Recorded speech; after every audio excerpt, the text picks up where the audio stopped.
এত লোক বাইরে থেকে ভারতে এসছে এবং ভারতকে লুট করে গেছে। সম্পদশালী হিসাবে যে যে জায়গাটা ভারতের ছিল সেই সময়, সেটা কিন্তু একটা বিরাট গর্বের জায়গা বলা যায়। একজন রাজা যিনি ধর্মই মুসলিম, তিনি আক্রমণ করেছেন। তিনি ইসলামিক পিরিয়ড বা ইসলামিক ইনভেশন বলার মানেটা কি? এটা সোমনাথ মন্দির থেকে যেই অর্থ নিয়ে গেছিলেন মাহমুদ, সেটা হচ্ছে 6 টন সোনা। 6 টন? সেটাকে একটা ঘিরে রেখেছিল সোনার শেকল দিয়ে। বাপরে! সেই মন্দির দেখে অবাক হয়ে যান মাহমুদ। কিন্তু এই মন্দির বানাতে তো 2 লক্ষ স্বর্ণ মুদ্রা লাগে এবং প্রায় 200 বছর না হলে পরে এই মন্দির বানানো যায় না। 20 দিন ধরে মাহমুদ আক্রমণ করেন মথুরা। 20 দিন ধরে লুটতরাজ চলে এবং যখন দেখেন যে আর লুট করতে পারছি না আমরা, তখন ক্লান্ত হয়ে ফিরে যান। সোমনাথের মন্দিরে যে বিগ্রহটা ছিল সেটা নাকি সাসপেন্ডেড ছিল।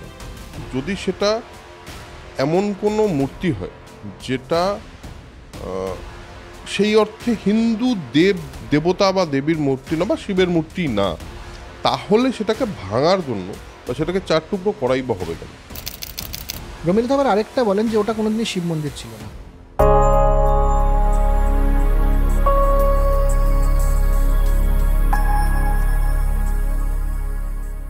নমস্কার, hello and welcome to soul connection বৈঠক। আমার নাম Arunabha Khasnabis and welcome to another episode. আমার সঙ্গে আছে প্রেমাশিস মুখার্জি।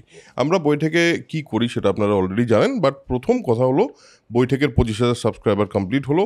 থ্যাংক ইউ আপনাদের সকলকে যারা আমাদের সঙ্গে এতদিন থেকেছেন এবং এতটা ভালোবাসা দিয়েছেন, যেই ভালোবাসাটা সত্যি আনএক্সপেক্টেড লেভেলে চলে গেছে এবং বিভিন্ন জায়গায় মানুষজন বারবার আলাদা করে মেসেজ করছেন, আলাদা করে ফোন করছেন, কমেন্ট তো করছেনই আপনারা, প্লাস তার সঙ্গে আপনারা মেম্বারশিপও নিচ্ছেন, তার সঙ্গে আপনারা সুপার থ্যাঙ্কসও, আমাদের যেই সাপোর্টের হাতটা আমাদের দরকার সেই সাপোর্টের হাতটা আপনারা আমাদের জন্য বাড়িয়ে দিচ্ছেন। কীভাবে বা কী ভাষায় যে ধন্যবাদ দিতে হয় আমার জানা নেই। আমার মনে হয় প্রেমাশিসও আমার সঙ্গে এগ্রি করবে, তাই তো প্রেমাশিস? একদমই। আপনাদের এই সাপোর্টের জন্য ভেতর থেকে অনেক অনেক ধন্যবাদ আমার এবং প্রেমাশিসের তরফ থেকে। এবং বৈঠকের সঙ্গে থাকুন, বৈঠককে আরেকটু ছড়িয়ে দিন, বৈঠক নিয়ে আরেকটু কথা বলুন, বৈঠককে আরও মানুষের সঙ্গে শেয়ার করুন, তাহলে বৈঠকের সাবস্ক্রাইবার সংখ্যা আরও বাড়ে। এবং আমাকে নিয়ে আপনাদের বেশ কিছু অভিযোগ আছে, আমি চেষ্টা করব আমার যেই সব অভিযোগ আপনারা করেছেন সেই অভিযোগগুলো থেকে যাতে বেরিয়ে আসতে পারি এবং তাতে আরেকটু বেটার কিছু আপনাদের কাছে প্রেজেন্ট করতে পারি। আরেকটা জিনিস খুবই ইম্পর্ট্যান্ট একটা কথা বলার আছে, সেটা হলো আপনারা অনেকেই বলেছেন আমাদের যে আপনাদের অবাঙালি বন্ধুদের সঙ্গে আপনারা শেয়ার করতে পারেন না, যেহেতু আমাদের সাবটাইটেল নেই। সাবটাইটেল করাটা একটা অনেকটা বড় সময়ের ব্যাপার, সেই কারণে বোধহয় করে উঠতে পারেন না আমরা। সেই কারণে আমরা যেটা করেছি, আমি এবং প্রেমাশিস, আমরা একটি হিন্দি চ্যানেল লঞ্চ করেছি যার নাম হলো বাকার বং। তার নিচে লিঙ্ক দেওয়া থাকবে, সেই লিঙ্কে গিয়ে আপনারা যদি কেউ হিন্দিতে কমফোর্টেবল হন বা আপনাদের অবাঙালি বন্ধুদের শেয়ার করতে চান, তাহলে অবশ্যই সেটা শেয়ার করতে পারেন। সেই চ্যানেলটাও সাবস্ক্রাইব অবশ্যই করতে পারেন। এই এপিসোডগুলোই হিন্দিতে করব, তাছাড়াও ওখানে আরও কিছু এপিসোড আসবে যেটা সম্পূর্ণভাবে শুধুমাত্র হিন্দিতে। কারণ আমাদের মনে হলো আপনারা যেভাবে বলেছেন যে এই চ্যানেলটা আরও বেশি মানুষের কাছে পৌঁছানো উচিত, আমরা সেই চেষ্টাটাই করলাম এবং বিশ্বাস করুন আপনাদের কথা শুনেই করেছি আমরা এটা একদম।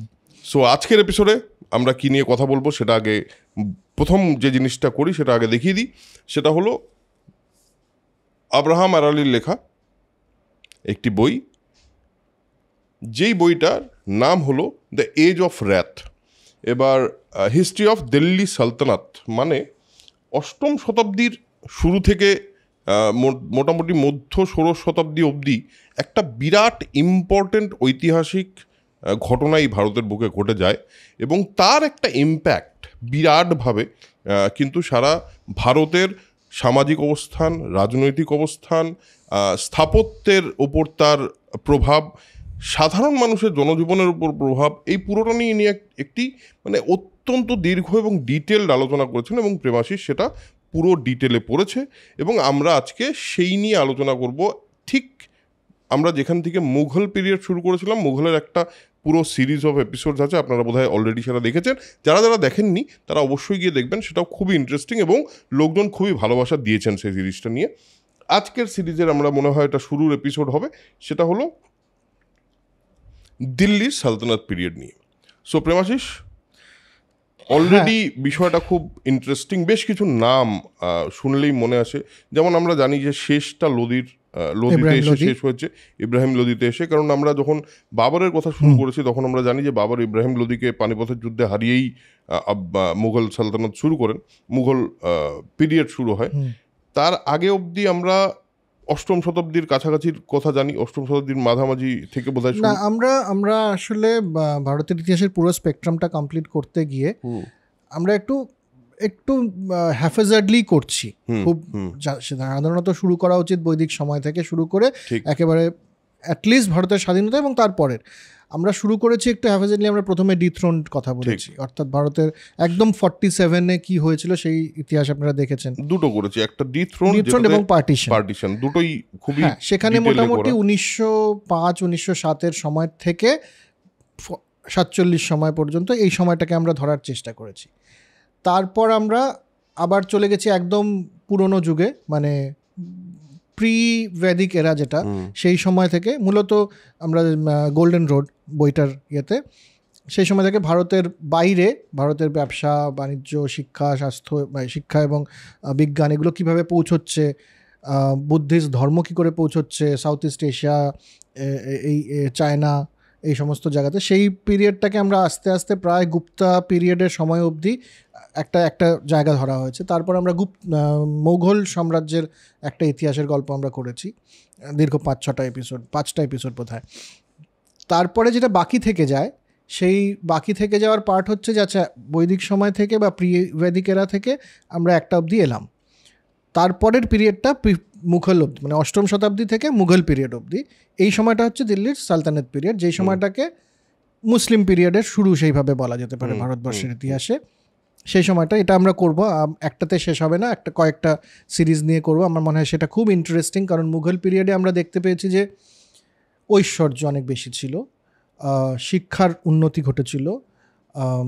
মুঘলরা যেহেতু আরেকটু আধুনিক এই সময়ের থেকে, কাজেই তাদের মধ্যে এক জাতীয় আমি বলবো ম্যাচিউরিটি আছে, এবং বিভিন্ন দিকে ভারতবর্ষ এগিয়ে গেছে সেই সময়, এটা নিয়ে কোনো অস্বীকার করার জায়গা নেই। আচ্ছা, তারপর আমরা একটা মাঝখানে ভুলে গেছি, তারপরে মুঘল পিরিয়ড যখন শেষ হচ্ছে অরঙ্গজেব, তারপরে ব্রিটিশদের হাতে চলে যাওয়া, সেটা আমরা অ্যানার্কি গল্পে করেছি। ঠিক, মাঝে এই পিরিয়ডটা বাকি থেকে গেছে। আরেকটা পিরিয়ড বাকি আছে গুপ্তা সময়ের থেকে এই অবধি আসাটা, সেটাও আমরা ভবিষ্যতে করব। আর হচ্ছে ভারতবর্ষের স্বাধীনতার সংগ্রামের ইতিহাস, এইগুলো নিয়ে আমরা মোটামুটি, দেখুন পুরো ইতিহাস তো করে উঠতে পারছি না একবারে, এত ডিটেল, অত বড় ঐতিহাসিক আমি নই, কেউই নয়, যে কোনো বড় ঐতিহাসিকও একটা সময়কে নিয়ে কাজ করে। তো আমরা চেষ্টা করছি যে বিভিন্ন বইয়ের সাহায্যে পুরো স্পেকট্রামটাকে একবার ধরে নিই, তারপরে তার বিভিন্ন অংশ নিয়ে আমরা আলাদা করে বড় করে আলোচনা করতেই পারি। তো আজকে সেই জায়গা থেকে শুরু করছি যেখানে ভারতবর্ষে প্রথম ইসলামিক ইনভেশন বলিস বা ইসলামিক অ্যাট্যাক বলিস বা ইসলামিক পিরিয়ড বলি, সেটা শুরু হচ্ছে। এবং সেখানে খুব ইন্টারেস্টিং, কারণ সোমনাথ মন্দির নিয়ে একটা বড় বিতর্ক রয়েছে, এই গল্প আমরা শুনবো। অদ্ভুত অদ্ভুত প্রেমের গল্প রয়েছে, পৃথ্বীরাজ চৌহানের প্রেম, সেটা ভারতবর্ষে ইসলাম শাসনকে ঢুকতে সাহায্য করলো কিনা সেই গল্প রয়েছে। ভারতবর্ষের প্রথম সম্রাজ্ঞী, সেই অর্থে যাকে বলা যায়, রাজিয়া সুলতান, তার গল্প রয়েছে। গজনির মাহমুদ, তার গল্প রয়েছে। খুব ইন্টারেস্টিং এই সমস্ত বিভিন্ন বিষয় রয়েছে। সেখানে আমরা শুরু করি, তারপর দেখি কতদূর যাওয়া যায়। বেশ, আমরা একদম শুরুতে যদি যাই, একদম শুরুতে, যে কোন সময় প্রথম আক্রমণ ঘটলো ভারতবর্ষের বুকে একজন ইসলামিক রাজা বা সম্রাট বা সুলতান যাই বলি তার দ্বারা, সেটা থেকে যদি শুরু করি। আচ্ছা, তার আগে একটু বলে দিই যে এই সময়টাকে আমরা আলাদা একটা পিরিয়ড কেন ধরি। তার আগেও তো ভারতবর্ষে এমন নয় যে এরাই প্রথম এসছেন। ভারতবর্ষে শক, হুন, কুষাণ, বিভিন্ন মানুষ বিভিন্ন সময় ইনভেশন হয়েছে, মূলত নর্থ ওয়েস্টার্ন ফ্রন্টিয়ার দিয়েই হয়েছে। এই সময়টা থেকে আলাদা কি হলো? এই সময়টা থেকে আলাদা এটাই হলো যে এই প্রথম একটা ফরেন পাওয়ার, যাদের সাথে ভারতবর্ষের মানুষের ধার্মিক এবং সাংস্কৃতিকগত একটা বিরাট পার্থক্য রয়েছে, তারা প্রথম ভারতবর্ষে এলেন। এবং অদ্ভুতভাবে ভারতের যারা তখন শাসন করছেন, তারা এতটা ডিসইন্টিগ্রেটেড, এতটাই আলাদা আলাদা হয়ে গেছেন যে তারা সংঘবদ্ধভাবে এর কোনো প্রতিরোধ করলেন না। তার ফলে একটা এরা শুরু হলো। এবং তর্ক সাপেক্ষে এই দুটো সম্প্রদায় কিন্তু চিরকাল আলাদাই থেকে গেল। মানে যেমন রবীন্দ্রনাথও বলছেন খুন পাঠান মোগল সব এক দেহে হলো লীন, সেটা কিন্তু হয়নি। আমরা জানি যে একেবারে 47 অব্দি এসেও আমরা দেখছি যে ভারত আর পাকিস্তান আলাদা করতে হলো। তার ইতিহাসটা এখান থেকে শুরু হচ্ছে যে কেন এরা আলাদাই থেকে গেল দুটো সম্প্রদায়ের মধ্যে। একেবারে সম্পূর্ণভাবে শখ কারা ছিল, যারা এসে তো চলে যায়নি কেউ আর, বা অন্যান্য বিভিন্ন মানুষ বিভিন্ন দেশের, আলেকজান্ডার, গ্রিক, এই সবাই বিলীন হয়ে গেছে এখানকার সংস্কৃতিতে যে কোনো কারণ, এবং কী কারণ সেটা আমরা দেখব। এরা একত্র হলেন না আর। এই সময় থেকে মুঘল পিরিয়ডে যারা এলেন তারা একত্র হয়ে উঠতে পারলেন না। মূলত বিবাহের দ্বারাই মানুষ একত্র হয়, একটা সম্প্রদায় আরেকটা সম্প্রদায়, সেটা হলো না। তো সাংস্কৃতিকভাবে আলাদা কি করে হলো? কিছু ছিল নিশ্চয়ই, ভক্তি আন্দোলন, সুফি আন্দোলন, এগুলোর মধ্যে তো কিছুটা ছিল। তাও তো ভারতে এই যে ইসলামিক পিরিয়ডটা, এটার মূলত তিনটে পিরিয়ড আছে। প্রথমেই সালতানাত হয় না, প্রথমেই সুলতানি স্থাপন হয় না। মোহাম্মদ ঘুরি, এবং মোহাম্মদ ঘুরিও নয় অ্যাকচুয়ালি, কুতুবুদ্দিন আইবেকের আগে অবধি, সেটা প্রায় 1200 খ্রিস্টাব্দ সম্ভবত আশেপাশে, তার আগে অবধি ভারতবর্ষে কোনো সুলতান এসে ভারতবর্ষে থাকেননি, ভারতবর্ষ শাসন করেননি। আচ্ছা। কিন্তু আক্রমণ শুরু হয়েছে 8ম শতাব্দী থেকে। তো সেই সময় আমরা তিনটে, একটা হচ্ছে একেবারে প্রথম, যেটা সিন্ধ, যেটাকে বলে সিন্ধে একটা আক্রমণ হয় আরবদের দ্বারা। আরব একটা আক্রমণ হয়, সেটার একটা সংক্ষিপ্ত ইতিহাস আছে। তারপরের একটা বড় পিরিয়ড, সেটা হচ্ছে তার 100 বছর পরে গজনির সুলতান মাহমুদ, তার আক্রমণের একটা ইতিহাস আছে। এই দুটো আলাদা আলাদা। তারপর শুরু হচ্ছে দাস বংশ দিয়ে, এবং দাস বংশের সময় থেকে দিল্লি সেই অর্থে সুলতানি আমল শুরু হয়। দাস বংশ, তারপরে খিলজি, তারপরে তুগলক, তারপরে সৈয়দ, এবং লাস্টে ইব্রাহিম লোদি, তারপরে মুঘল বংশ শুরু। সেটা বোধহয় 12th সেঞ্চুরির কাছাকাছি। হ্যাঁ, 12th-13th সেঞ্চুরির অবধি এই ব্যাপারটা চলে। সৈয়দ বংশটা সবচেয়ে কম সময় করে, সেই জন্য আমরা খুব বেশি শুনি না, তবে ওটা ঘুরি। তো আমরা তার আগে প্রথম পিরিয়ড থেকে শুরু করতে পারি। বেশ, তাহলে প্রথম পিরিয়ড থেকে শুরু করি আমরা। আরেকটা জিনিস যেটা আমার মনে হয় যে খুবই ইম্পর্ট্যান্ট, এই কথা শুনতে শুনতে আমার মনে হলো, তার একটা জিনিস আমরা নিশ্চিত যে ভারত, মানে আমরা যতগুলো ইতিহাস নিয়ে কথা বলেছি, ভারতের ইতিহাস নিয়ে, আমার মনে হয় ভারতীয় হিসাবে আমরা একটা জিনিস বারবারই বলা হয়, কিন্তু এত লোক বাইরে থেকে ভারতে এসছে এবং ভারতকে লুট করে গেছে, যে সম্পদশীলতা বা সম্পদশালী হিসাবে যে জায়গাটা ভারতের ছিল সেই সময়, সেটা কিন্তু একটা বিরাট গর্বের জায়গা বলা যায়। আজকে অবধি এত লোক আসার পর, এত শাসন হওয়ার পর, এত কিছু ঘটে যাওয়ার পর, এখনও যে ভারতবর্ষ বলে একটা কান্ট্রি এক্সিস্ট করে, এবং সেটা আস্তে আস্তে আস্তে আস্তে আবার নিজের জায়গাটা সারা পৃথিবীর কাছে তৈরি করতে চলেছে, এটা কিন্তু একটা অদ্ভুত ইতিহাস। এই ইতিহাস বোধহয় আমার মনে হয় ভারতবর্ষ ছাড়া আর কারো নেই। হ্যাঁ, কারো নেই। এবং সবচেয়ে ইম্পর্ট্যান্ট একটা, আমরা এখান থেকেই শুরু করে দিচ্ছি গল্পটা, সেটা হচ্ছে প্রফেট মুহাম্মদের পর যখন মুসলিম শাসনের একটা রাজনৈতিক রূপ প্রকাশ পেল, এবং খলিফা বা ক্যালিফ যেটাকে বলে, সেটা হলো বাগদাদের খলিফা ইত্যাদি। তারা কিন্তু তাদের সাম্রাজ্য বিস্তার করছেন একেবারে চীন একদিকে, ইউরোপ, আজকে যেটাকে ইউরোপ বলি, সেই আটলান্টিক ওশানের ওই দিকটাতে, সেন্ট্রাল এশিয়া, পুরো এই এলাকাটা কিন্তু ইসলামিক শাসনের অন্তরে থেকে যাচ্ছে। কিন্তু সেই সময় এত ঐশ্বর্যশালী ভারত, সেখানে আমরা সেই সময়টাতে দেখতে পাচ্ছি না। 7ম শতাব্দীতে, 8ম শতাব্দীর শুরুর দিক অবধি আমরা দেখতে পাচ্ছি না যে খলিফারা আসছেন ইন্ডিয়াতে। কারণ আরবদের সাথে একটা বাণিজ্যিক সম্পর্ক দীর্ঘকাল ভারতবর্ষের ছিল। আচ্ছা, কি রকম বাণিজ্য? সাধারণ বাণিজ্য, সমুদ্র পথে যে বাণিজ্য হয়, সমুদ্র পথে, যে সেই সময় ভারত যেই কারণে খুব বিখ্যাত ছিল। হ্যাঁ, যেটা আমরা গোল্ডেন রোডে আমরা যেটার কথা বলেছি। তো বাণিজ্যের সম্পর্ক ছিল ভারতবর্ষে। এমন নয় যে ভারতবর্ষে মুসলিম ছিলেন না, ভারতবর্ষে কিন্তু মুসলিমরা তখন ছিলেন। ভারতবর্ষে মসজিদ তৈরি হচ্ছে মূলত ওই ওয়েস্টার্ন কোস্ট, মূলত গুজরাট এই এলাকাটাতে মসজিদ তৈরি হচ্ছে। সম্পূর্ণ শান্তিপূর্ণ সহাবস্থান রয়েছে। আমরা দেখেছি যে ভারত আক্রমণ না করার জন্য একটা চুক্তি মতন হয়, যে ভারত থেকে ব্রহ্মগুপ্তের যে সিন্ধ হিন্দ, সেটা চলে যায় বাগদাদে, হ্যাঁ হ্যাঁ হ্যাঁ ঠিক। এইসব কারণে কোনো খলিফা ভারতবর্ষ আক্রমণ করেননি 8ম শতাব্দী অবধি। একজন খলিফা উসমান, তিনি ভেবেছিলেন আক্রমণ করবেন, কিন্তু তার পরামর্শদাতারা বলেন যে না, ভারতবর্ষ আক্রমণ করো না। তার একটা কারণ হচ্ছে ওয়েদার, আরেকটা কারণ হচ্ছে যে ভারতের সাথে একটা বাণিজ্যিক সম্পর্ক রয়েছে ওখানে, ধরো না ওটা একটা আলাদা জায়গা থাক ওরকমভাবে। তাহলে কি বদলালো এবং কেন এই হঠাৎ আক্রমণটা হলো? হ্যাঁ, এই সময় একটা হচ্ছে যে যেটা হলো সেটা বাগদাদের একজন ছিলেন রুলার, হাজাজ নাম। তো বাগদাদের এবং আরবের ওদের একটা জাহাজ, আচ্ছা এই সময় সিন্ধের এখানে প্রচুর জলদস্যু ছিল। জলদস্যুরা মাঝে মাঝেই আক্রমণ করে বাণিজ্যিক তরি যেগুলো যাচ্ছে সমুদ্র তরিগুলোতে। তাদের মধ্যে আরবদের যে বাণিজ্যিক তরি তাতেও আক্রমণ হচ্ছে। তারা সেটা নিয়ে কিছু কিছু ছোটোখাটো, মূলত জলদস্যুদের বিরুদ্ধে একটা লড়াই চলছে, লোকাল, ভেরি লোকাল, তার সাথে রাজার কোনো সম্পর্ক নেই।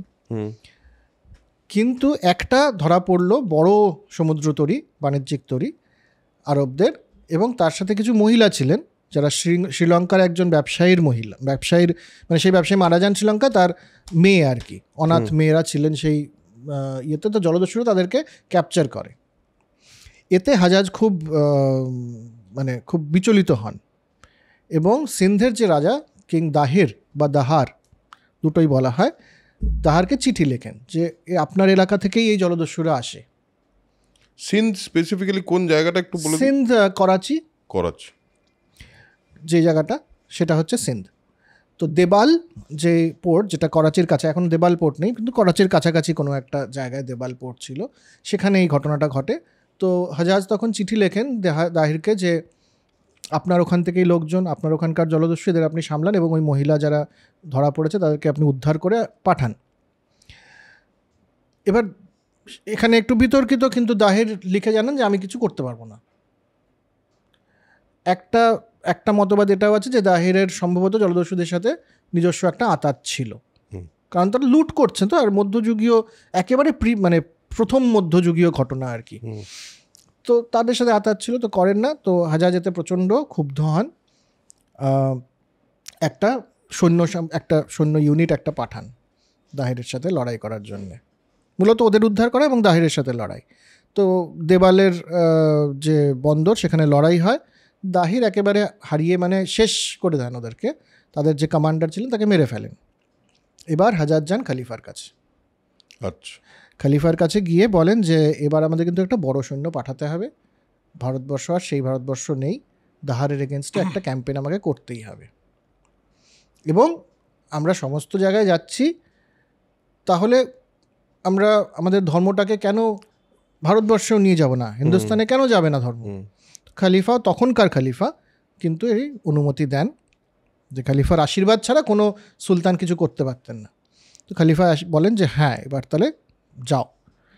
তো তার ভাইপো, হাজাজের ভাইপো মোহাম্মদ কাসিম, ভাইপো এবং জামাইও বটে, তাকে পাঠানো হয়। তো মোহাম্মদ কাসিম হচ্ছেন সেই অর্থে ভারতবর্ষে প্রথম ইসলামিক ইনভেডার বললে ভুল হয়, উনি প্রথম অ্যাট্যাকটা করেন, প্রথম আক্রমণকর্তা এবং বড় সড়ো সৈন্য নিয়ে। কারণ খলিফার যখন আশীর্বাদ পেয়ে গেছি আমি, তো আর কোনো অসুবিধে নেই। এবার তো পুরো সৈন্য সামন্ত নিয়ে প্রায় 6,000 মতো ঘোড়া, 3,000 তোর উট, এই সমস্ত নিয়ে, এবং এমন একটাখানি নাকি কামান ছিল যেটাকে বইতে 300 লোক লাগতো। হ্যাঁ, একটা কামান বইতে। হ্যাঁ হ্যাঁ হ্যাঁ, এই সমস্ত জিনিসপত্র নিয়ে তিনি আক্রমণের জন্য তৈরি হলেন। তো হলো, তো আক্রমণ হলো এবং দেবাল পোর্টে একেবারে সাংঘাতিক রকম কার্নেজ, স্লটার সমস্ত করা হলো। কাসিম একেবারে দেবাল পোর্ট খালি করে নিজের অধীনে নিয়ে নিলেন। প্রচুর লুটতরাজও হলো। বন্দর তখন অত বড় বন্দর একটা, সেখানে তো লুটতরাজ হবেই। লুটতরাজ হলো এবং লুটতরাজ করে, আচ্ছা এখানে একটা জিনিস ইম্পর্ট্যান্ট, সেটা হচ্ছে যে আগেই বলে নেওয়া ভালো, এই যে আমরা পুরো সালতানাত পিরিয়ডের গল্পটা করব, এই সময়কার বেশিরভাগ কথা কিন্তু পারস্যের যারা ক্রনিকলার তাদের লেখা। আচ্ছা, ভারতবর্ষের ক্রনিকলে, ভারতবর্ষে সে সময় কিন্তু সেইভাবে কিছু লেখায় পাওয়া যায় না এদের কথা।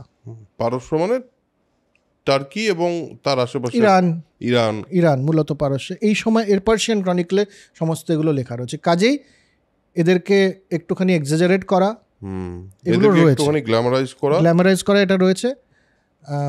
তার সাথে সাথে এটাও ঠিক যে তারা ধর্মকে, কারণ এই লড়াইটা তখন ধর্মের লড়াই হচ্ছে, জিহাদ হচ্ছে, ঠিক, যেহেতু খলিফা বলেছেন, তো তারা ওই জিনিসটাকেও বাড়িয়ে দেখাচ্ছেন।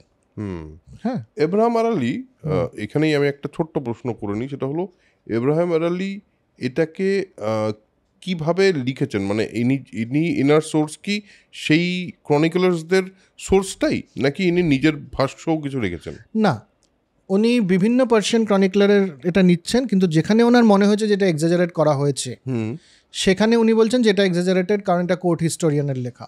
বেশ। হ্যাঁ, এবং উনি দেখানোর চেষ্টা করছেন যে সেই সময় ভারতবর্ষে কী লেখা হচ্ছে, সেটা দুদিকেই রয়েছে। যেমন এই যে 6000 ক্যাভেলরি, 3000 উট, বলছেন সম্ভবত এটা কিন্তু বাড়িয়ে লিখেছে, আচ্ছা, এরকম ব্যাপারটা রয়েছে। আচ্ছা, বেশ। তো আচ্ছা, আরেকটা বিতর্ক আছে মোহাম্মদ কাসিমের এখানেই বলেনি, সেটা হচ্ছে এই সময়টাকে আমরা ইসলামিক ইনভেশন কেন বলি, এটা নিয়ে একটা তর্ক রয়েছে।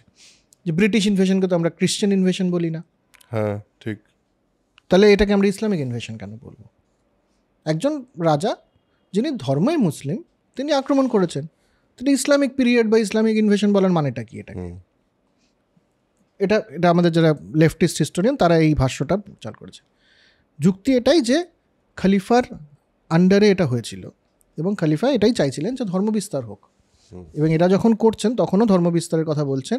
এই যে লুটতরাজটা হলো দেবাল পোর্টে, তার 5 ভাগের 1 ভাগ কিন্তু খলিফাকে পাঠানো হয়েছিল, সেখান থেকে এই উৎসটা আছে। এবার বাকিটা আপনারা বুঝে নিন। এবং আমার মনে হয় সেই সময় ইসলাম একটা অর্গানাইজড রিলিজন হিসেবে নিজেদেরকে বিস্তার করতে চাইছিল, যেখানে খলিফারা খুব ইম্পর্টেন্ট, তার উপরে আরেকটা ধরনের মানুষ, এই পুরো একটা অর্গানাইজড ভাবে কিন্তু ব্যাপারটা বললাম তো, ওটা হচ্ছে একটা রাজনৈতিক রূপ। একদমই। দ্বিতীয় কথা, আমি আগেই একটা এপিসোডে বলেছি যে যারা শিক্ষিত সেই অর্থে, এই যারা সিন্ধ হিন্দ লিখছেন, আল খোয়াজমি যিনি অ্যালগরিদম যার নামে আর কি বেসিক্যালি, অ্যালজেব্রা, এই জাতীয় যারা ছিলেন এবং ওসমানের সময় যারা ছিলেন, এই খলিফাদের সময়, বাগদাদের খলিফা হারুন আল রশিদ, তারা ভারতবর্ষে কিন্তু আসেননি। তারা এলে পরে সম্ভবত এই আক্রমণ হোক বা এই অধিকার হোক, তার রূপ সম্পূর্ণ আলাদা হতে পারত, কারণ তারা অনেক মানসিকভাবে, ইন্টেলেকচুয়ালি তারা অনেক অ্যাডভান্স ছিলেন। কিন্তু এই যে সময়টার কথা বলছি আমরা, সেই সময় কিন্তু আরব খলিফার যে ব্যাপারটা আরবের এখানে চলে আসে, তারপরে আরও ভেঙে যায়, সেটাও আমরা করব মাহমুদের সময়। কাজেই সেই জাতীয় মানুষরা আসেননি, যারা এসছেন তারা মূলত যোদ্ধা, ব্রুট ফোর্স। কাজেই রূপটা একটু আলাদা, সেটাকে আজকের দিনের নজরে দেখলে পরে খুব ভুল হয়ে যাবে। ঠিক। তো যাই হোক, কাসিম এলেন, কাসিম তারপরে এগোতে শুরু করলেন সিন্ধের আরও ভেতরে, যে দাহার অবধি পৌঁছতে হবে তো বেসিক্যালি, এবং বিভিন্ন ফোর্টে আক্রমণ করছেন, জিতছেন, এবং এই অপশানটা দিচ্ছেন তারা যে হয় কনভার্ট হও, নইলে মেরে ফেলবো, নইলে তুমি আত্মসমর্পণ করো। এই 3টে অপশান তোমার কাছে। প্রচুর মন্দির সে সময় ভাঙা হয়, এ নিয়ে কোনো সন্দেহ নেই। সমস্ত পার্সিয়ান ক্রনিকলাররাই লিখেছেন মন্দির ভাঙা হয়েছে প্রচুর সংখ্যক। সেই সময় শুরু হয় প্রথম। হ্যাঁ হ্যাঁ হ্যাঁ, বেশ। গরু কেটে তোমার মন্দিরের বিগ্রহের গলা ঝুলিয়ে দেওয়া, এই সমস্ত কিছু চলছিল। তো তার মানে ইসলামিক আগ্রাসন দেখা যায় এখানে একটা। হ্যাঁ হ্যাঁ, এটা দেখা যায়। তবে অন্যান্য জায়গায় যেভাবে বিস্তার হয়েছে, মোহাম্মদ কাসিম একটু কিন্তু লিবারাল ছিলেন সেই সময়কার হিসেবে। কেন? কারণ উনি বলতেন যে তুমি যদি জিজিয়া দাও, ইত্যাদি দাও, তাহলে তুমিও আমার আন্ডারে থাকতে পারবে। তুমি যদি আত্মসমর্পণ করো তাহলে তোমাকে আমি কিছু করবো না। কারণ যখন উনি জিতছেন, ভেতরে ঢুকছেন, তখন বলছেন আত্মসমর্পণ করো, তাহলে আমি কিছু করবো না। যদি আত্মসমর্পণ না করো, তোমার মন্দির টন্দির সব ভেঙে দেবো।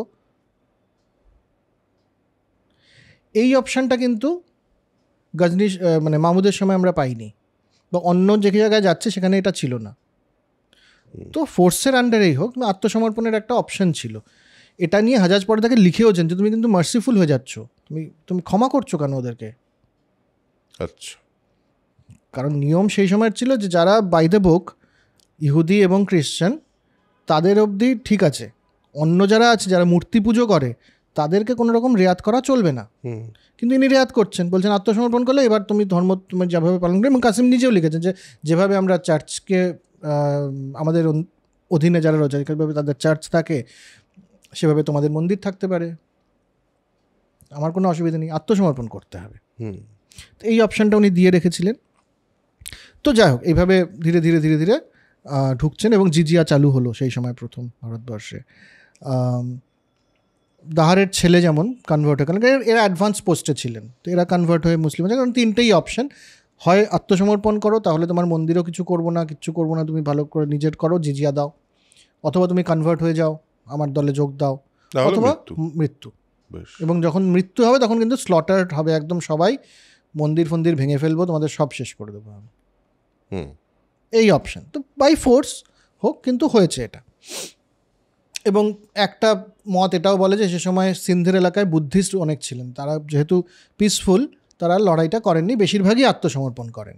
তো কাসিম ঢুকতে ঢুকতে ব্রাহ্মণাবাদ, যেখানে দাহার নিজের কেল্লা আর কি, সেখানে আক্রমণ হয়, দাহার মারা যান, মানে মেরে ফেলা হয় তাকে, এবং সাংঘাতিক ম্যানস্লটার, লুট তরাজ ইত্যাদি চলে। এরপর যেটা ঘটে সেটা হচ্ছে খুব ইন্টারেস্টিং ঘটনা। তার 2 মেয়ে ছিল কিং দাহিরের। কার মেয়ে ছিল? দাহিরের কিং দাহিরের 2 মেয়ে ছিলেন। আচ্ছা, তার স্ত্রী সতী হন, মানে সহমরণ এসব, মানে বেসিক্যালি জহর যেটাকে বলে সেরকম একটা কিছু একটা হয়েছিল। তার 2 মেয়ে সূর্যদেবী এবং প্রমীলা দেবী বা পরমাল দেবী, এদেরকে অ্যারেস্ট করা হয়, কাসিম অ্যারেস্ট করেন এবং এদেরকে পাঠিয়ে দেন খলিফার কাছে তার সেবাদাসী হওয়ার জন্য। সেবাদাসী হোক বা কঙ্কুবাইন হোক, যেটাই হোক, খলিফার কাছে গেছেন। তো অসম্ভব নাকি সুন্দরী ছিলেন, তো সূর্যদেবীর সাথে খলিফা মিলিত হতে যান। কঙ্কিউবাইন, তাও লুট করে আনা কঙ্কিউবাইন, হেরে যাওয়া এর, অদ্ভুত সুন্দরী, তার সাথে মিলিত হতে যান। তো সূর্যদেবী তাকে বলেন, এই পাপটা আপনি করবেন না। কেন? না, আমি পবিত্র নই।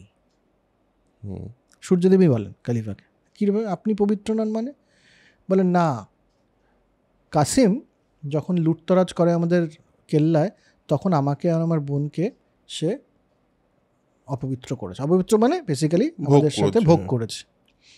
তা আমি অন্য পুরুষের সাথে ভোগ হয়ে গেছি, তারপরে আপনি খলিফা, আপনার সাথে কীভাবে মিলিত হতে পারি আমি? এর তো আপনার যা স্ট্র্যাচার, তার সাথে তো এটা মানায় না। খলিফার হয়েছে মানে এটা কীরকম গুস্তাখি? তুমি ভোগ করে তারপরে তুমি খলিফার কাছে পাঠিয়ে দিয়েছো। ইমিডিয়েট অর্ডার দিলেন যে মোহাম্মদ কাসিম, ওকে ধরো এবং একটা সিন্দুকের মধ্যে বন্দি করে ওকে আমার কাছে নিয়ে এসো। কি অদ্ভুতভাবে ইতিহাস তৈরি হয় না? তো সিন্দুকের মধ্যে বন্দি করে কাসিমকে ধরে আনা হলো।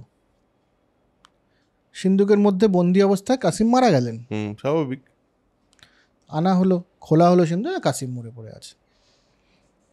সূর্যদেবীকে ডাকলেন, ডেকে বললেন খলিফা যে দেখো কি করেছি আমি। সূর্যদেবী বলেছেন, দেখুন একজন রাজার ধর্ম কি, কেউ কিছু বলল আর আপনি সঙ্গে সঙ্গে বিশ্বাস করলেন ইনভেস্টিগেশন না করে। আমি তো আপনাকে টেস্ট করছিলাম, কাসিম তো কিছু করেনি আমাদের সাথে। এই রে, আমরা তো ওর এগেনস্টে প্রতিশোধ নেব। ও আমার বাবাকে মেরেছে, আমার মা ওর জন্য সতী হয়েছে, আমরা প্রতিশোধ নিতে চাইবো না? প্রতিশোধ দেওয়ার জন্য আপনাকে বললেন। আর আপনি কীরকম রাজা, যে মানে কীরকম রুলার আপনি, যে আপনি ইনভেস্টিগেশন না করে আমার কথা শুধু শুধু শুনে ফেললেন? খালি আমার মাথা হাত দিয়ে বসে পড়েছে। স্বাভাবিক। এই 2 মহিলা জীবিত, এদেরকে দিওয়ার মে চুনওয়া দো টাইপ আর কি, এনটম দেম লাইভ। তো সূর্যদেব এবং প্রমাল দেবী নিজেদের প্রতিশোধ পূর্ণ করলেন কাসিমের এগেনস্টে, কিন্তু তাদেরকে তখন জীবিত, ওই কী যেন বলে ওটাকে, মানে জীবিত অবস্থাতেই তাদেরকে কবর দিয়ে দেওয়া হলো। কি অদ্ভুত ইতিহাসের ঘটনা। আর এই মানে আমি দেখেছি ঐতিহাসিকভাবে এটা খুব সত্যি যে মহিলাদের বিভিন্ন রকম ভূমিকা, কিন্তু সারা ইতিহাস জুড়ে আমরা যতগুলো ইতিহাস নিয়ে এপিসোড করেছি প্রায় সবগুলোতেই বিভিন্ন রকমের ভূমিকা। মহিষী দেখ, সে কিন্তু জানে ওখানে যে এবার আমি যদি এই বললাম যতক্ষণ পর্যন্ত কাসিম মারা না যাচ্ছে ততক্ষণ পর্যন্ত আমরা জীবিত আছি, তারপর আমাদেরকে কোনো না কোনোভাবে তো মেরেই ফেলবে। কিন্তু প্রতিশোধটা তো নেওয়া হয়ে গেল। আর এটাও তো সত্যি যে কোনো না কোনোভাবে তো মেরেই ফেলতো হয়তো কয়েকদিন পর, বা যেই অত্যাচার তাদের সহ্য করতে হতো তার চেয়ে মরে যাওয়া শ্রেয়। এরা জহর করা একদম জাতির মহিলা। তো এই হলো দুর্দান্ত ঘটনা। তো কাসিম এবং এটা হচ্ছে যে এই যে কাহিনীটা, এটার একটু আধটু এদিক ওদিক ভার্সন আছে, হ্যাঁ, কিন্তু খুব বেশি এটা সত্যের থেকে দূরে নয়। এই কারণে, কারণ যেখানে যে সময় লেখা হচ্ছে সেটা সেই সময়কার লেখা, যেখান থেকে এই গল্পটা পাওয়া যাচ্ছে সেটা সেই সময়কার লেখা। সেই সময়কার লেখায় খুব বেশি কল্পনা জোরে না। 100 বছর পর যদি লিখতে যাস তাহলে ওটাতে কল্পনা মিশ্রিত হতে পারে। ঠিক। এবার কাসিম তো মরে গেল, তাহলে কাসিম মরে গেল। তারপরে এর যারা সঙ্গপাঙ্গ তারা আরেকটু এগোনোর চেষ্টা করলেন বিভিন্ন দিকে, কিন্তু যেহেতু রুলার নেই বা লিডার নেই, হ্যাঁ, এবং চালুক্য বংশ তখন খুব শক্তিশালী এই গুজরাট এই এলাকাটাতে। তো চালুক্যরা এদেরকে আবার ভাগিয়ে দিলেন। তো কাশ্মীর ললিতাদিত্য, কাশ্মীর এদের একটা হয়েছিল, এটা চেষ্টা করছিল, এবং কাশ্মীরের ললিতাদিত্যর নাম অনেকেই জানেন। ললিতাদিত্য এদেরকে হারিয়ে দিয়েছিলেন। কনৌজে একটা লড়াই হলো, সেখানে কনৌজ মানে আজকের বোধহয় কানপুর যেটাকে বলি আমরা, সেই কনৌজ যে লড়াই হলো তারাও হারিয়ে দিলেন। তো চালুক্য, ললিতাদিত্য, কনৌজে এরা হেরে এই পিরিয়ডটা এখানে শেষ। আচ্ছা, মোহাম্মদ কাসিমের প্রথম আক্রমণের এটা একটা ইন্টারেস্টিং গল্প, কিন্তু তার 100 বছর পরবর্তী 100 বছর আর কোনো আক্রমণ ভারতবর্ষে ঘটেনি, হয় না। এবং অদ্ভুত ব্যাপার যে একজন মহিলার একটা কথাতে, এবং যদি দেখা যায় রিপুর তাড়নায় পুরো ঘটনাটা ঘটলো, কি অদ্ভুত। বেশ, এরপর নবম শতাব্দীতে এই যে আরবের খলিফা এরা অনেকটা দুর্বল হয়ে পড়েন। তো যে একটা ইউনিট পুরো একটা রাজত্ব চালানো হতো সেটা আর থাকে না। খলিফা শুধু নামে খলিফা থাকেন, যেহেতু ওটা একটা ইম্পর্ট্যান্ট ধার্মিক পোস্ট, নামে থাকেন, কিন্তু বেশিরভাগই ইন্ডিপেন্ডেন্ট রাজা সমস্ত। তো সেন্ট্রাল এশিয়া আলাদা হয়ে গেছে, সবাই আলাদা আলাদা আলাদা আলাদা সমস্ত হয়ে আছে। তো সেন্ট্রাল এশিয়ার একজন টার্কিশ স্লেভ বেসিক্যালি, তার নাম হচ্ছে আলপতিজিন গজনি, যেটা আফগানিস্তানের এখনও আছে। গজনির যে এলাকাটা একটা টাউন বেসডই রাজত্ব, খুব বড় রাজত্ব কিন্তু গজনি কখনো নয়। গজনি একেবারে ছোট একটা এলাকা এবং খুব ঐশ্বর্য নেই, কোনো রিসোর্স নেই, কিন্তু একটা রাজত্ব। তো আলপতিজিন এসে, উনি ওই সেন্ট্রাল এশিয়ার মানুষ, মানে সেন্ট্রাল এশিয়াতে থাকতেন, ওখান থেকে এসে এটাকে দখল করলেন এবং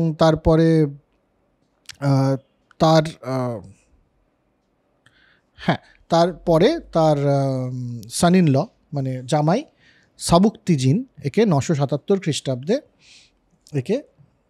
এলো গজনির সুলতান হয়ে। বেসিক্যালি মাহমুদ হচ্ছে সাবুকতিজিনের ছেলে। আচ্ছা। তো এবং সাবুকতিজিন বেশ ঠিকঠাক রাজা ছিলেন, ঠিকঠাক সুলতান ছিলেন, মানে বিচার টিচার এগুলো করতে ভালোবাসতেন, অ্যাডমিনিস্ট্রেশনে তার মন ছিল। হ্যাঁ, তো সাবুকতিজিনের মনে হলো যে আমার তো এবার এই যে হোলি ওয়ার চলছে, এই হোলি ওয়ারটা আর একটু এগোনো দরকার। তো উনি গজনিকে ধীরে ধীরে একটু বড় করছেন, এবং জয়পাল তখন, হিন্দু রাজা জয়পাল তখন পাঞ্জাব শাসন করছেন। তো পাঞ্জাবে জয়পালের সাথে লড়াই হলো একটা, সাবুকতিজিন বাড়ানোর চেষ্টা করে, মাহমুদও সেই লড়াইতে আছেন কিন্তু, এবং জয়পালের সাথে লড়াইতে প্রায় হেরে যাচ্ছিলেন। এখানে প্রায় মাইথোলজিক্যাল একটা গল্প, অবাস্তবই, যে লেখা কিন্তু ক্রনিকলে যেটা লেখা হয়েছে সেটাই বলছে যে একটা নাকি নালা ছিল, সেখানে কিছু নোংরা ফেললে পরে সেখান থেকে কালো ধোঁয়া উঠে মেঘ হয়ে বৃষ্টি হয়ে যেত। তো যখন হেরে যাচ্ছিলেন সাবুকতিজিন এবং মাহমুদ, তখন সেখানে কিছু নোংরা ফেলা হয়, সেখান থেকে কালো ধোঁয়া ওঠে, বৃষ্টি টিষ্টি হয়ে, বেসিক্যালি আমার মনে হয় যে সে সময় একটা খারাপ বৃষ্টি হয়েছিল। লেখা এটুকুই রয়েছে, কিন্তু আমার মনে হয় যে খারাপ বৃষ্টি হয়, যে কারণে জয়পালের অবস্থা খারাপ হয়ে যায়। তো জয়পাল প্রায় হেরে যাচ্ছেন, সে সময় জয়পাল একটা শান্তি প্রস্তাব পাঠালেন সাবুকতিজিনকে।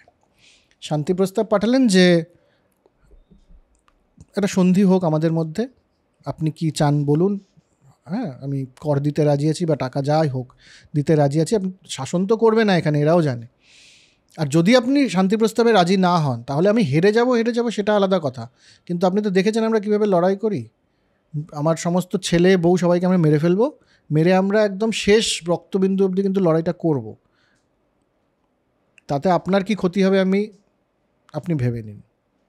এবং সাবুকতিজিন জানতেন যে যেই লড়াই দেখেছি আমি, তাতে এরা এটা করেই ফেলতে পারে, নিজের ছেলে বউকে মেরে তারপরে নিজেরা একেবারে প্রায় সুইসাইড মিশনে এরা এসে যেতে পারে। এটা কোনো হলো থ্রেট নয়। মাহমুদ যদিও বলছিলেন যে না এই শান্তি প্রস্তাবে রাজি হয়েও না, কিন্তু সাবুকতিজিন রাজি হয়ে যান, একটা শান্তি প্রস্তাব দুজনের মধ্যে স্থাপিত হয়। তারপর জয়পাল বলেন যে আচ্ছা শান্তি প্রস্তাব হয়ে গেছে, কিন্তু এদেরকে সম্পূর্ণভাবে নির্মূল করা দরকার। তো আরও কিছু হিন্দু রাজাদের সাথে মিলে আবার আক্রমণ করেন ওদের এগেনস্টে, সাবুকতিজিনের এগেনস্টে।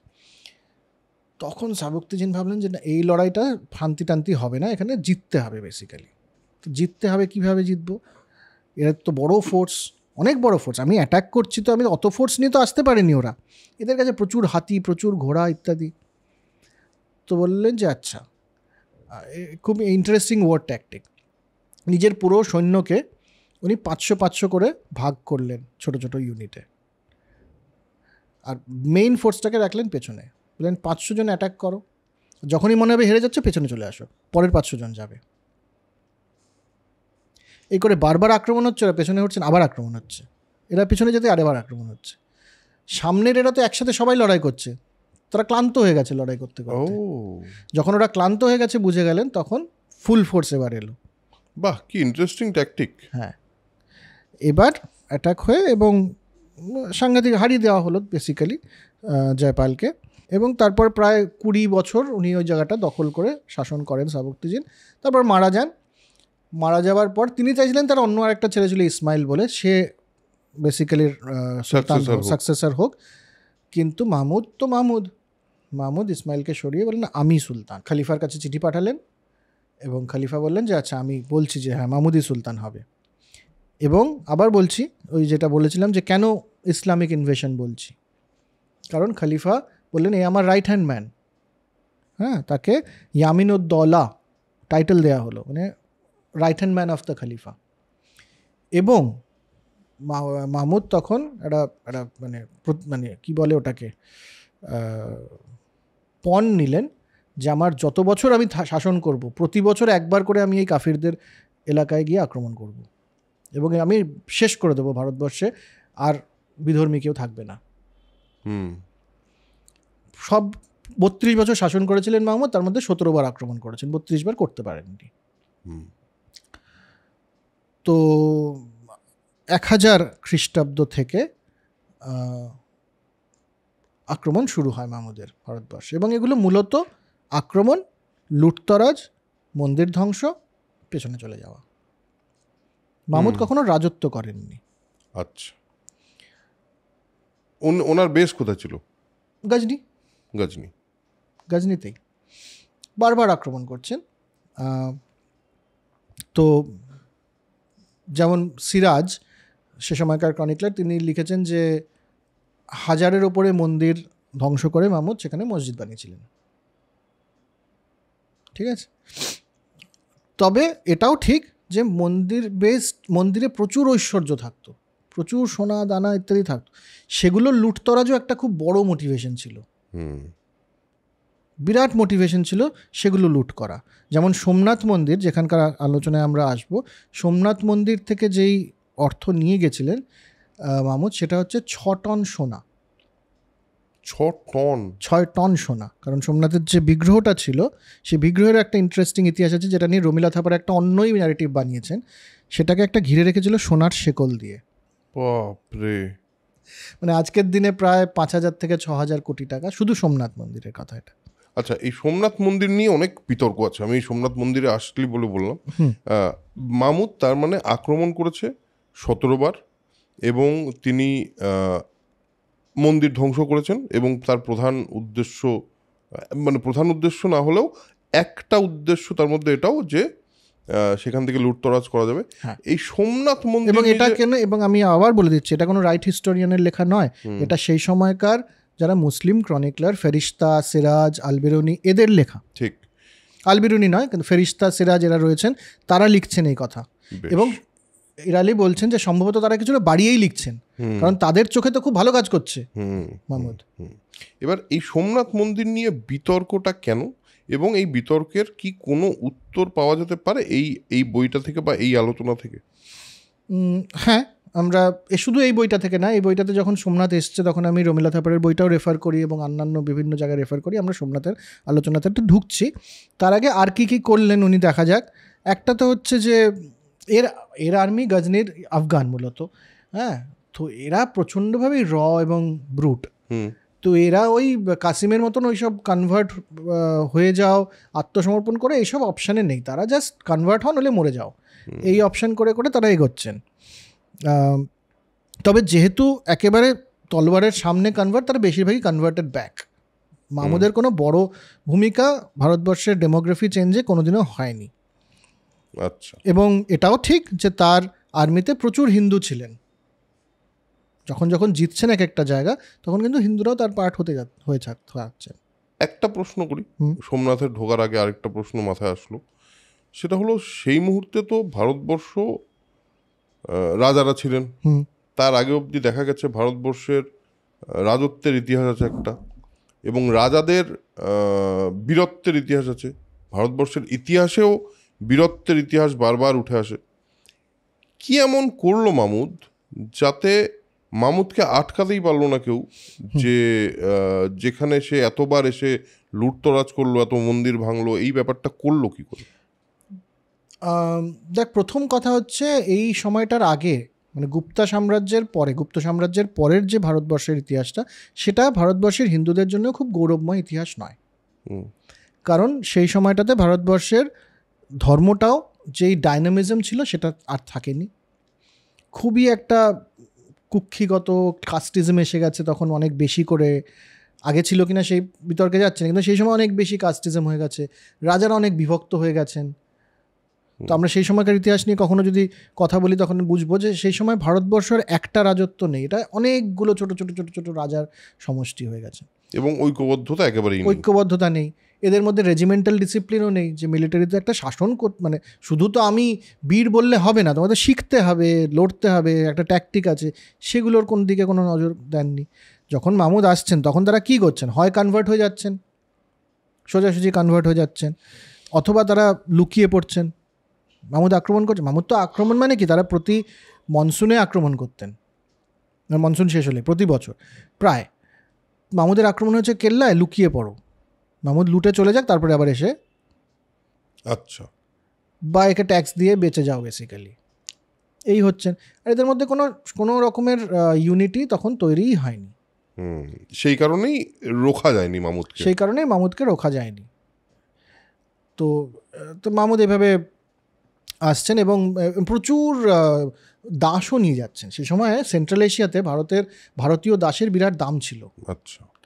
আফগানিস্তানের মার্কেটে দাসের যে বাজার, সেখানে বহু দাম ছিল, কিন্তু মাহমুদ এত দাস নিয়ে গেছেন ভারতবর্ষের থেকে যে ভারতীয় দাসের মানে সাপ্লাই বেশি, ডিমান্ড অতটা নেই আর কি। তখন প্রায় দুই রৌপ্য মুদ্রায় একজন ভারতীয় দাস পাওয়া যাচ্ছে। এত কম দাম হয়ে গেছে ভারতীয় দাসের তখন, এত বেশি নিয়ে গেছে। তো মাহমুদ এভাবে আর মানে এবং মাহমুদ কিন্তু এলাকা জিততে চাইতেন না, উনি লুটতরাজ, এটাই মূলত ছিল। রাজ্য বিস্তারের কোনো প্রকল্প নিয়ে তিনি আসেননি না। এবার জয়পালের কথা আমরা বলেছি, যে সাবুক্তিজিনের সাথে জয়পালের সাথে তার একটা লড়াই হয়, জয়পাল হেরে যান এবং সুইসাইড করেন মানে বেসিক্যালি জহর করেন। এবার মাহমুদ সোমনাথে আসছি, সোমনাথের আগে মাহমুদ পৌঁছান মথুরা। ঢুকতে মথুরা এসে খুব অবাক হয়ে যাবেন। মথুরা আমরা ওই গোল্ডেন রোডে বলেছি, মথুরা একটা পুরনো শহর, একদম বুদ্ধিস্ট পিরিয়ডেই মথুরা বুদ্ধিস্টদের জন্য খুব বড় শহর ছিল। মথুরার আর্কিটেকচার দিয়ে মাহমুদ বানান সাংঘাতিক, এবং তার মেইন যে মন্দিরটা ছিল সেই মন্দির দেখে অবাক হয়ে যান মাহমুদ। এই মন্দির বানাতে তো 2 লক্ষ স্বর্ণ মুদ্রা লাগে, এবং প্রায় 200 বছর না হলে পরে এই মন্দির বানানো যায় না। 200 বছর বলছেন যে এটা 200 বছর লাগবে এই মন্দির বানাতে গেলে পরে। এত নাকি ছিল, কাফিরদের এত বড় মন্দির ভেঙে ফেলো। 20 দিন ধরে মাহমুদ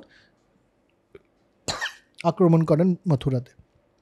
20 দিন ধরে লুটতরাজ চলে, 20 দিন পরে ভাঙা চলে অবশ্যই। এবং যখন দেখেন যে আর লুট করতে পারছি না আমরা, তখন ক্লান্ত হয়ে ফিরে যান মথুরাতে। তো এবার আসছি আমরা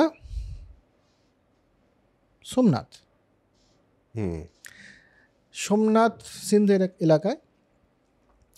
কাজওয়েনি বলেছেন, কাজওয়েনি সে সময় একজন ক্রনিকলার, পার্সিয়ান ক্রনিকলার, তিনি বলছেন যে সোমনাথের মন্দিরে যে বিগ্রহটা ছিল সেটা নাকি সাসপেন্ডেড ছিল, সেটার কোনো প্ল্যাটফর্ম নেই যার উপরে ওটা রয়েছে, এবং সেটা ঝুলেও নেই কোনোখান থেকে। ইট ওয়াজ সাসপেন্ডেড অন এয়ার। এবং মামুদ শূন্যে ভাসমান। হ্যাঁ, মামুদ যখন ঢোকেন তখন মানে এটা কিভাবে আছে। এই গল্পটা বলছি তার কারণ শুধু এটা মিথ বলে নয়, এটা লেখা রয়েছে, তার একটা ইম্পর্ট্যান্ট আছে সোমনাথের বিতর্কেও। এটা কি করে, তখন তার অ্যাডভাইজাররা বলেন যে না, এটার মধ্যে এমন একটা স্টোন দিয়ে বানানো যেটার ম্যাগনেটিক প্রপার্টি আছে, এবং সেটা ওপরের যে ক্যানোপিটা রয়েছে তার সাথে একটা অ্যাডজাস্ট করে এমন করে এরা করেছে যাতে ওই ম্যাগনেটিক প্রপার্টিটাতে এটা ভাসমান, মানে মানে কোনো জায়গায় লেগে না যায় আর কি, ওপরে নিচে কিছু একটা করা হয়েছিল এমনি। হ্যাঁ, আজকেও তো দেখা যায় ম্যাগনেটিক অনেক জিনিস তৈরি হচ্ছে যেটা লেভিটেট করে। তো সেখানে এবার মামুদ ঢোকার আগে কিন্তু 50,000 মানুষ মারা হয়েছিল সোমনাথ মন্দিরের আক্রমণে। ঢোকার আগেই, মন্দিরে যে আক্রমণ হলো আর কি, তখন 50,000-এর ম্যানস্লটার হয়। এবং মন্দিরের যারা পূজারী ছিলেন তখন তারা বললেন যে আপনারা সমস্ত ধন সম্পদ আপনি নিয়ে যান, যদি কিছু বেশি লাগে সেটাও আমরা দিতে রাজি আছি, বিগ্রহটাকে কিছু করবেন না।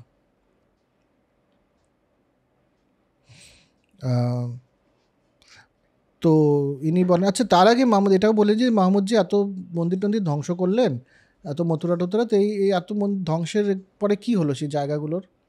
হ্যাঁ, সেগুলো সব নিয়ে যেতেন গাজনিতে, নিয়ে যেতেন, মানে বিগ্রহগুলো নিয়ে যেতেন সব। হ্যাঁ, কারণ ওই বিগ্রহগুলো দিয়ে গাজনিতে রাস্তা তৈরি হতো যাতে মানুষ বিগ্রহের উপর পাড়াতে পারে। তো গাজনি তো মাহমুদ রাজি হলেন না, বলে যে না, আমি ইতিহাসে এইভাবে পরিচিত হতে চাই না যে টাকার জন্যে এই আক্রমণটাকে এইভাবে বিফলে যেতে দেবো। লুট তো আমি এমনিই করবো, সবাই তোমরা তো হেরেই গেছো, আমি বিগ্রহটাকেও শেষ করে দেবো। করে বিগ্রহটাকে 4 টুকরো করা হয়।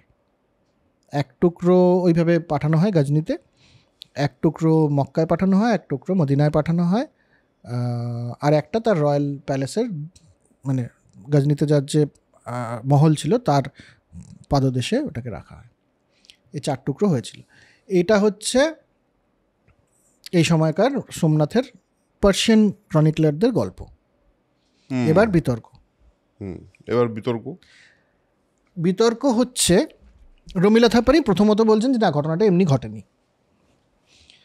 রমিলা থাপার বলছিলেন যে প্রথম কয়েকটা জিনিস, একটা হচ্ছে যে এটা মূলত লুটতরাজের জন্য হয়েছিল, অর্থাৎ এটার অর্থনৈতিক কারণ ছিল। মার্কসিস্ট হিস্টোরিয়ানরা বেশিরভাগই সারা পৃথিবীর ইতিহাসটাকে শুধুমাত্র অর্থনৈতিক দৃষ্টিভঙ্গি দিয়ে দেখতে চান, অর্থনৈতিক এবং রাজনৈতিক। হ্যাঁ, না, তারা প্রথমত অর্থনৈতিক। আচ্ছা, কারণ মার্কসের থিওরিও তো তাই, যে অর্থনীতি রাজনীতিকে চালায়। একদম। তো মার্কসিস্ট হিস্টোরিয়ানরা সমস্ত ইতিহাসটাকে বলেন যে এতে অন্য কোনো কিছুর জায়গা নেই, সমস্ত যুদ্ধ হয়েছে শুধুমাত্র টাকার জন্য এবং লুটতরাজের জন্য। তো এটাও তাই, প্রচুর সোনা দানা ছিল, যেমন বললাম 6 টন সোনা ছিল।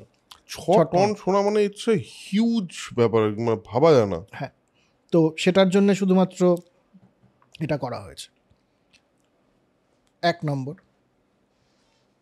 তো সেখানে আমরা বলতেই পারি যে কিন্তু এটা তো পার্সিয়ান হিস্টোরিয়ানরাই, ক্রনিকলাররাই লিখছেন যে সে সময় পূজারীরা বলেছেন যে এখানকার সব প্লাস আরও দিতে আমরা রাজি আছি। তাহলে পরে বিগ্রহ কেন ভাঙা হলো? তাহলে অর্থনীতি শুধুমাত্র কারণ তো নয় তাহলে, কারণ যদি শুধু অর্থের লোভই হতো তাহলে তো সেই, হ্যাঁ ঠিক আছে আমাকে টাকা দিয়ে দাও আমি চলে যাচ্ছি, কি সমস্যা। এবং পার্সিয়ান ক্রনিকলাররা এই মূর্তি ভাঙাটাকে এত গুরুত্বপূর্ণভাবে লিখছেন কেন? এবং আরেকটা জিনিস যেটা তুই একটু আগে বললি যে এই বিগ্রহগুলো নিয়ে বা ওই রাস্তা করা বা এই যে বিগ্রহের প্রতি অপমান, এটার কারণ কি শুধু অর্থনীতি হতে পারে? হতে তো পারে না বলে আমার মনে হয়। এটা একটা, রমিলা থাপারের যুক্তিগুলো দিয়েই বলছি। রমিলা থাপার আরেকটা বলেন যে ওটা কোনোদিনই শিব মন্দির ছিল না, ওটা ছিল সুমানাত, সোমনাথ নয়। মানাত বলে এক দেবী ছিলেন, মানে একটা বিগ্রহ ছিল, আরবের বিগ্রহ। যখন প্রথম ইসলামিক কঙ্কার হয় ওখানে, তখন কিছু মূর্তি ওখান থেকে, এই 3টে মূর্তি, বড় বড় মূর্তি, ওখান থেকে লোক লুকিয়ে পৃথিবীর বিভিন্ন জায়গায় লুকিয়ে ফেলেন। এবং তারপর থেকেই তারা খুঁজে চলেছিলেন আরবরা যে মানাতের মূর্তিটা কোথায়। বিভিন্ন জায়গায় তার জন্য খোঁজাখুঁজি হয়েছে, তার নিদর্শন রয়েছে। তারা মনে করেছিলেন যে সোমনাথের মূর্তিটাও সেই সুমানাত মূর্তি। সেজন্য হয়েছিল। এটা কোনো ভারত হিন্দুদের ওপরে কোনো আক্রমণ এসব বাজে কথা। তাহলে তো এই ক্রনিকলারদের বক্তব্যটা মিলছে না।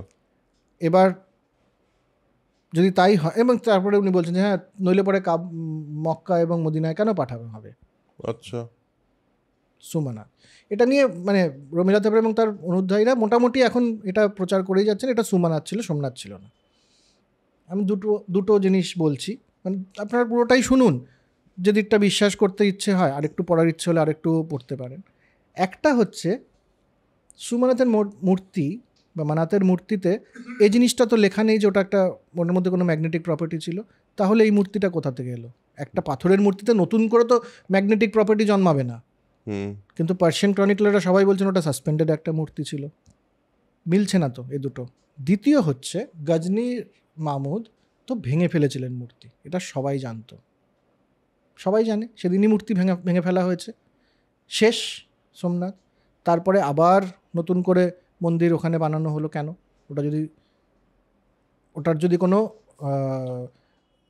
ইম্পর্টেন্স হিন্দুদের মধ্যে না থেকে থাকে, তাহলে অন্য তো সুমানাথ তো অন্য ধর্মের একটা বিগ্রহ, তার মানে তাহলে ওখানে আবার মন্দির কেন বানাবে লোকে?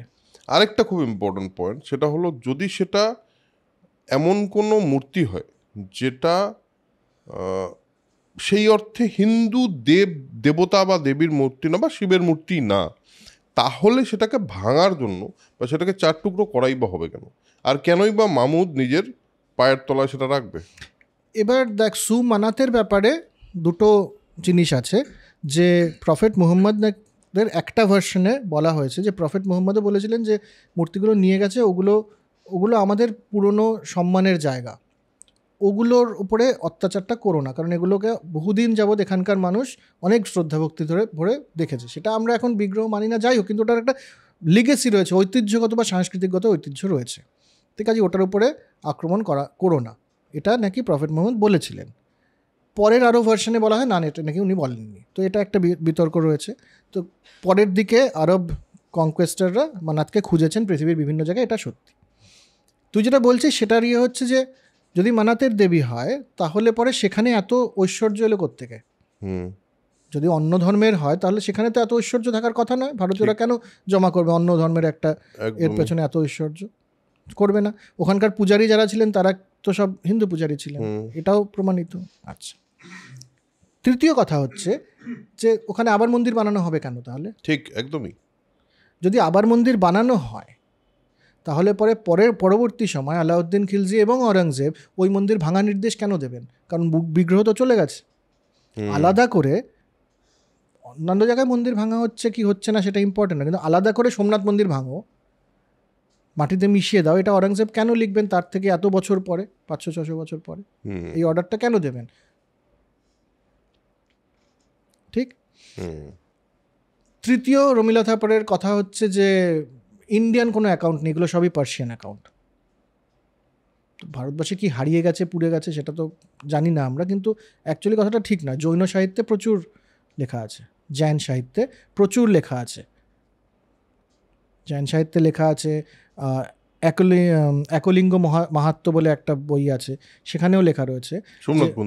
সোমনাথ মন্দির নয়, যে এই সময় ভাঙা হচ্ছে, যে এই যে বড় বড় বিগ্রহ ভেঙে ফেলা হচ্ছে, ভগবানরা কিছু করছে না কেন? আচ্ছা, তো সে সময় ওখানে একটা গল্প রয়েছে, তার মানে এটা ছিল। ঠিক আছে। আরেকটা যেটা রমিলা থাপার লাস্ট বলেন যে হিন্দু রাজারাও আক্রমণ করেছেন মন্দির, এটা শুধু এর পেছনে কোনো ধর্ম খোঁজার চেষ্টা করাটা বৃথা, সেটা মধ্যযুগের নিয়ম ছিল। এটা ঠিক, হিন্দু রাজারা মন্দির আক্রমণ করেছেন, লুটতরাজ করেছেন। হ্যাঁ, লুটতরাজ করেছেন, মন্দির আক্রমণ করেছেন, এ বিষয়ে কোনো ঐতিহাসিক দ্বন্দ্ব নেই। কিন্তু বিগ্রহ কেউ ভাঙেননি, মন্দির আক্রমণ করেছেন, লুটতরাজ করেছেন, বিগ্রহটা নিয়ে গিয়ে নিজেদের রাজ্যে বলছেন এখন থেকে এখানে এই মন্দির পুজো হবে। এটা হয়েছে। তো এই হলো সোমনাথের গল্প এবং তার বিতর্ক এবং তার, আমি বলবো, opposing facts.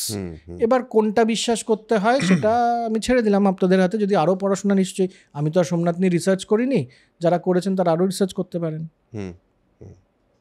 But opposing facts তো বটেই, সম্পূর্ণ বিপরীত ধর্মী মতামত। বেশ, মামুদ অবধি তো আমরা বুঝলাম। মামুদ, হ্যাঁ, এবার মামুদ তারপরে গজনিতে ফিরে গেলেন এবং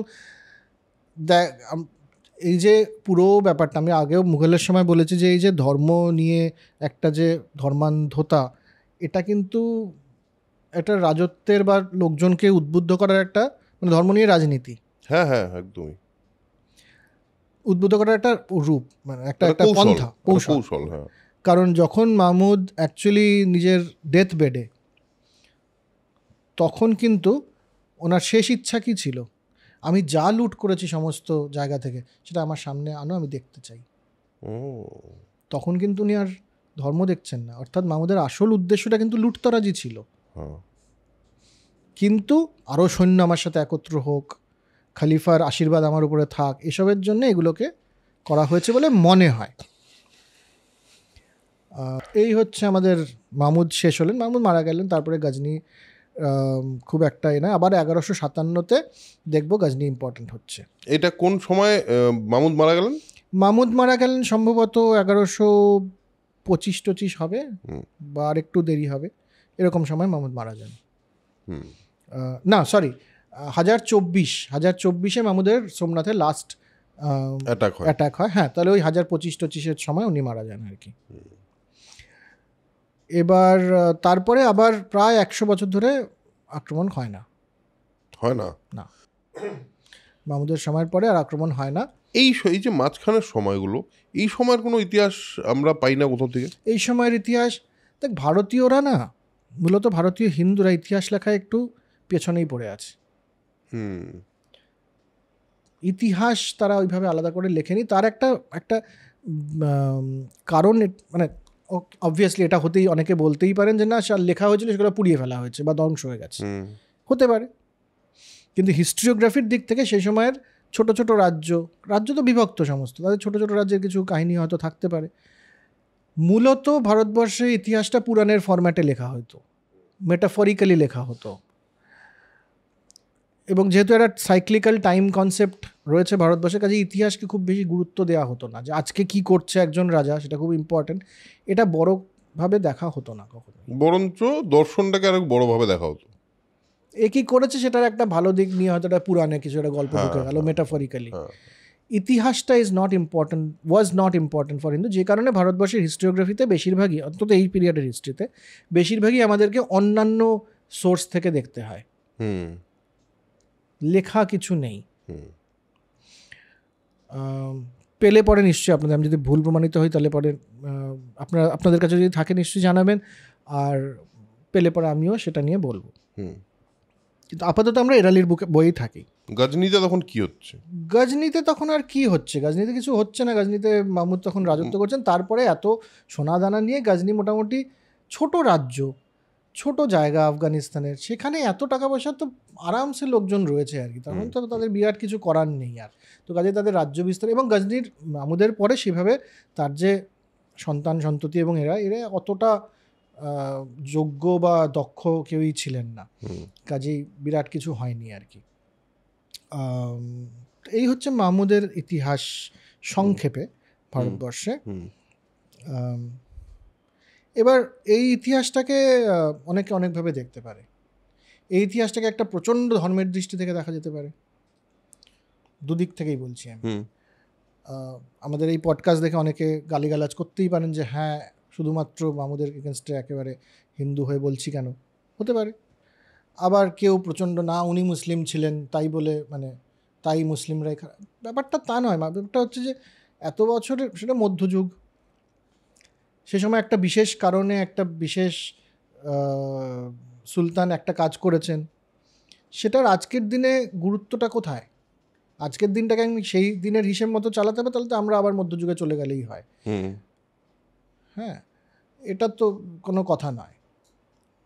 আজকে যেটা চলছে যে, আচ্ছা ঠিক আছে, মন্দির ভেঙে তো মসজিদ হয়েছে, ঠিক, কেউ অস্বীকার করবে না সেটা ঐতিহাসিকভাবে। তাই বলে কি মন্দির ভেঙে আবার মসজিদ, মানে মসজিদ ভেঙে আবার মন্দির বানিয়ে দেবো? তাহলে আর আমার আর ওর মধ্যে কি পার্থক্য থাকলো? তাহলে তো ও ঠিকই করেছিল, তাহলে ওর ধর্মের হিসেব মতো। যদি সেটাই করতে হয় তাহলে তো সে ঠিকই করেছিল। যেই বিতর্ক খুনের আসামিকে ফাঁসি দেওয়ার ক্ষেত্রে হয়, যে একজন খুন করেছে তার রাষ্ট্র তাকে আবার খুন করছে, এই ব্যাপারটা তো এরকমই আলটিমেটলি একটা এটাই। দ্বিতীয় কথা হচ্ছে যে দেখ, এটা পুরোটাই আমার ইতিহাস। আমি জানি না আমার ডিএনএ টেস্ট করলে পরে সেটার মধ্যে কি বেরোবে, আমার মধ্যে খানিকটা তুর্কো আফগান ডিএনএ আছে কিনা আমি তো জানি না। আমাদের ভারতবর্ষ তো একটা মিশ্রিত রেশ, সবাই মিশ্রিত একটা জাতি, এবং এটা আমার পরিবারের ইতিহাস। তো আমাদের পরিবারে কি কলঙ্ক থাকে না? নিশ্চয়ই থাকে, পরিবারে কলঙ্ক থাকে। তো পরিবারের কলঙ্ককে অস্বীকার করব তাই বলে?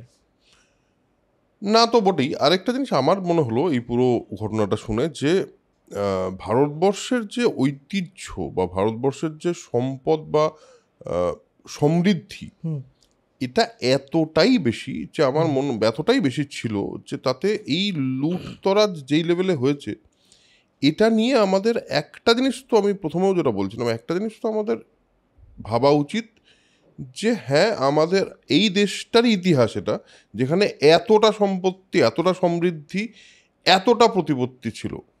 এই ইতিহাসটা কিন্তু আমাদেরই ইতিহাস। আমরা সেই লুটটা দেখছি, যে সম্পদটা আমাদের ছিল সেটা দেখছি না। বাট হ্যাঁ, লুটটা তো ভালো নয়। লুট করে নিয়ে যাওয়া, আমার বাড়িতে আমি অনেক কষ্ট করে একটা জিনিস বানিয়েছি, সেটা বাইরের থেকে কেউ এসে লুট করে নিয়ে গেল, এটা যদি আমার ইতিহাস হয়, তাহলে যে লুট করেছে তার উপর তো আমার খুব একটা দারুণ তাকে বাহ তুমি খুব ভালো করেছো বাবা বলবো না তো, দ্যাট ইজ ফাইন।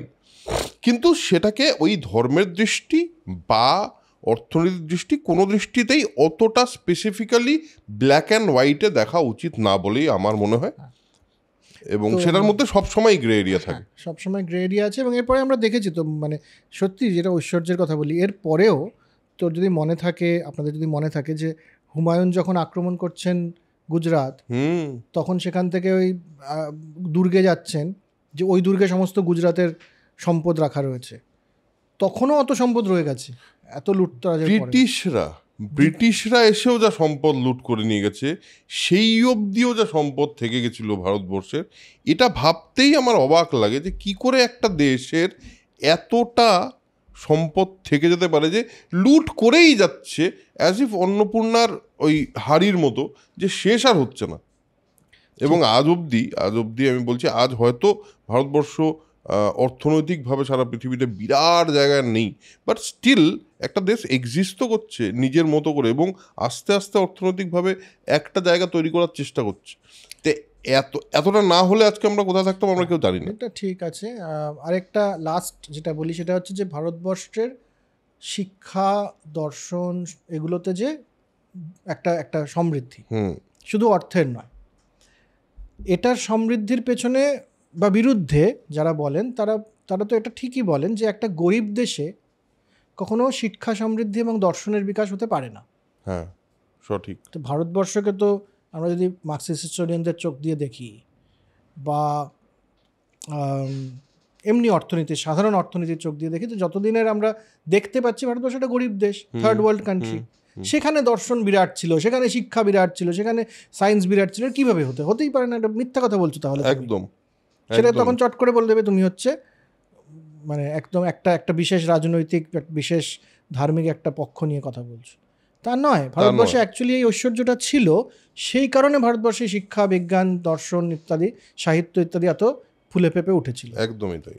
আগামী দিনে যদি হয় আবার ফুলে ফেঁপে উঠবে, তার আগে হবে না। ঠিক। তো এইখানেই আমরা ব্যাপারটাকে শেষ করি, আজকের দিনেরটা আমরা এখানেই শেষ করি। কারণ দাসবংশে ঢুকতে হবে।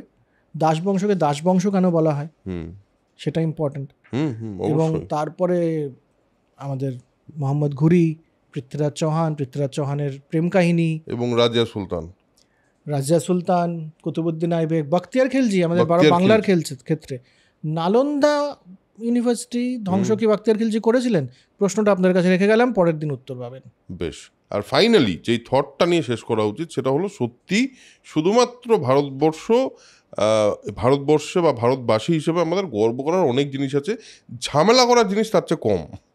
তা আমার মনে হয় যে গর্বটা থাক আমাদের মধ্যে, এই ভালো লাগাটা থাক যে আমরা এই দেশেরই বাসিন্দা, এখনও এই দেশে বসেই এই দেশের ভাষায় দুজন মানুষ কথা বলছি, এবং এখনও অবধি আমরা আমাদের মতামত নিজের মতো করে রাখতে পারছি, এবং যে কোনো জিনিসকে বিভিন্ন দিক দিয়ে দেখার চেষ্টা করতে পারছি। এটা যে করতে পারছি এই মুহূর্তে বসে এই দেশে, এতটুকুর জন্যই ভালো লাগাটা থাক, বাকি এটা যেদিন বন্ধ হয়ে যাবে তারপর কি হবে আমি জানি না, বাট স্টিল আজকের এপিসোড এখানেই শেষ করছি। এবং যেটা বারবার বলি, যতই ইতিহাসে আমরা অনেক কিছুই শুনে থাকি, যতই যা খুশি শুনে থাকি, চারিদিকে যতই খারাপ হতে থাক, স্টিল আমি কিন্তু বলা থামাবো না যে spread knowledge, spread positivity, because knowledge is power and positivity is everything. এর মাধ্যমে যদি দুটো মানুষের মধ্যে কিছু পজিটিভ জিনিস পৌঁছায়, তাহলে আমাদের উদ্দেশ্য তো সফল হয়। সো আজকের এপিসোড এখানেই শেষ করছি, দেখা হচ্ছে পরের এপিসোডে। টাটা।